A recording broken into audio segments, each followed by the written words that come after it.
네, 이제 바울은 자기가 보았던 환상과 계시를 말하겠다고 합니다. 이것은 자기의 참된 모습을 입증하기 위한 최후의 수단이라고 판단됩니다. 우리가 환상과 계시를 거론하고 다룰 때에는 참으로 조심스럽게 다뤄야 합니다. 언제나 이 환상과 계시를 우리가 듣고 분별할 때에 그 진정성을 분별하는 기준은 성경으로서 우리가 분별하게 되는 것을 염두에 둬야 되겠습니다. 그러므로 우리는 이렇게 환상과 계시를 대하고 분별하려면은 성경을 잘 알아야 할 필요가 있습니다. 그리고 이 주어진 상황에서 환상과 계시를 잘 분별하는 것은 말씀을 맡은 자들의 책임입니다. 그리고 우리가 또 이것을 다룰 때 조심할 것이 있습니다. 이렇게 경험한 것을 따르면은 어떤 분들은 어떤 꿈만 꿔도 그것이 전부 하나님으로부터 온 것이라고 대단한 확신 가운데서 말씀하시는 것을 경험합니다. 저는 그것이 대단히 무분별하다 이렇게 생각합니다.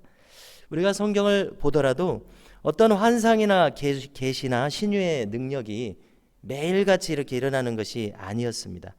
어떤 중요한 성경 인물에 있어서도 일생 몇 번 결정적인 시기에 그것이 이루어지는 것이지 항상 24시간 열려 있다고 생각하지는 않습니다.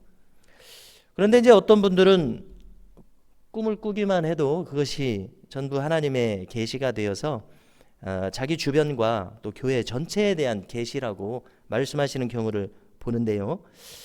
그것이 합당치 않다는 생각이 드는 이유는 그렇게 계시가 빈번하게 오지도 않는다고 생각을 하고 또 교회에는 목회자도 있고 또 교회 지도자들이 있는데 하나님께서 그렇게 눈에 보이는 목회자도 은사라고 생각을 합니다.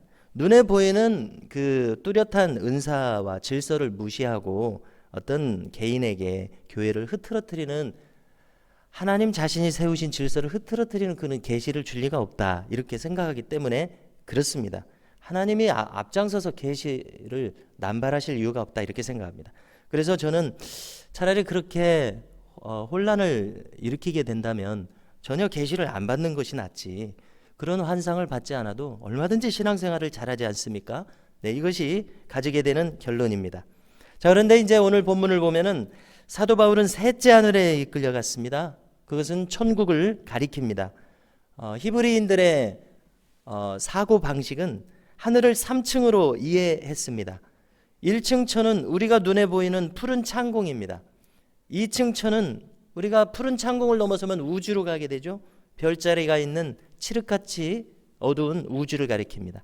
그러면 이제 3층 천은 그 우주를 넘어선 어떤 곳이라고 이해를 한 것입니다. 그리고 그것이 천국입니다. 바울은 그 3층 천에 이끌려가서 말로 다 할 수 없는 것을 목격했다고 말합니다. 그 자세한 것은 여기 기록하지 않았는데요.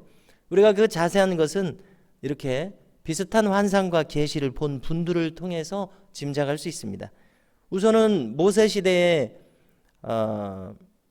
그 시내산에 하나님께서 강림하시는 그 신비로운 모습들, 다니엘이나 에스겔과 같이 이렇게 환상이 크게 열린 분들의 그 기록들, 또 사도 요한의 기록들을 통해서 사도 바울이 특별히 기록하지 않았더라도 어느 정도의 것을 그가 보고 왔을 것이다. 우리는 이렇게 생각해 볼 수 있는 것입니다. 그리고 이것을 자랑하겠다고 합니다. 저는 이것이 개인의 자랑으로 삼고 자랑하는 것이 아니라 자기에게 열려주셨다고 해서 자기의 것이 아니라 이것도 하나님의 것 아니겠습니까?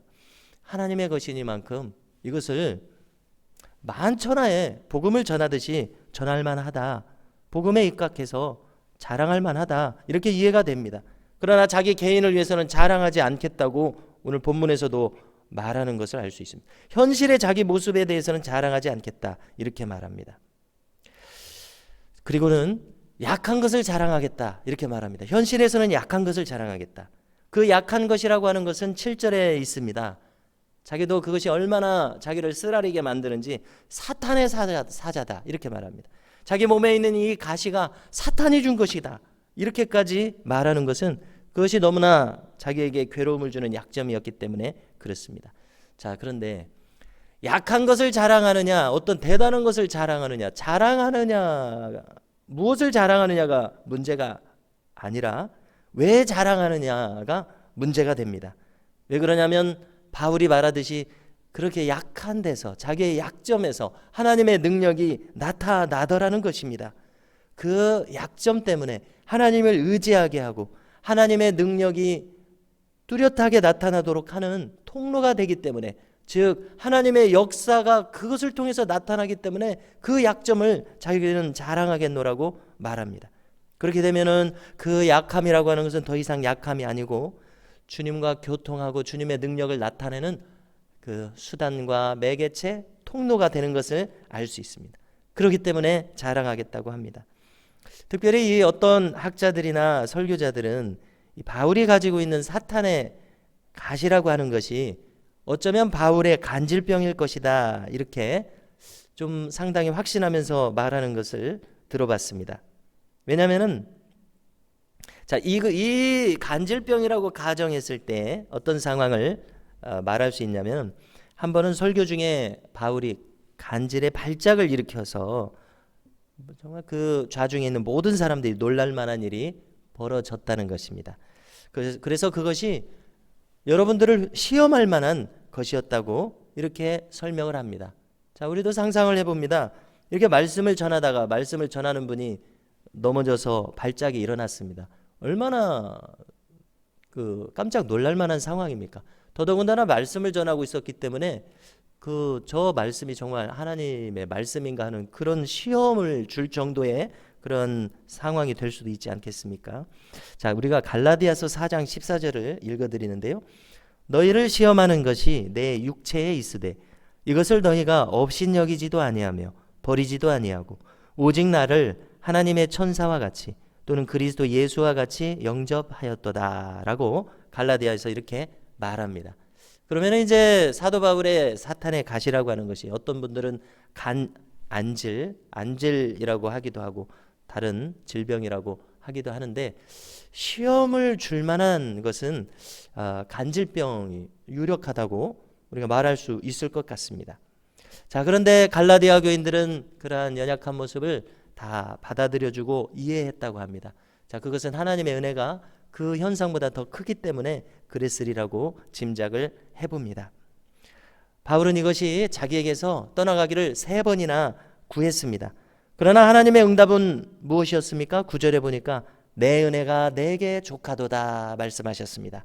무슨 뜻입니까? 이것을 걷어가지 않으시겠다는 것이죠. 여러분, 우리의 이 약점 때문에 우리가 신앙 안에 머물러 있다는 생각을 혹시 해보신 적이 있으십니까? 정말 그것은 사실이라고 생각합니다. 우리가 찬송가 복의 근원 강림하사를 보면은 3절 중간 구절에 이런 내용이 있습니다. 주의 은혜 사슬대사 나를 주께 매소서, 이런 구절이 있습니다. 주님의 은혜가 사슬이 돼서 주님께 붙어있게 하는 것, 우리의 그 약한 모습이 그와 같은 역할을 하게 됩니다. 자, 저 같으면 이 물질이 항상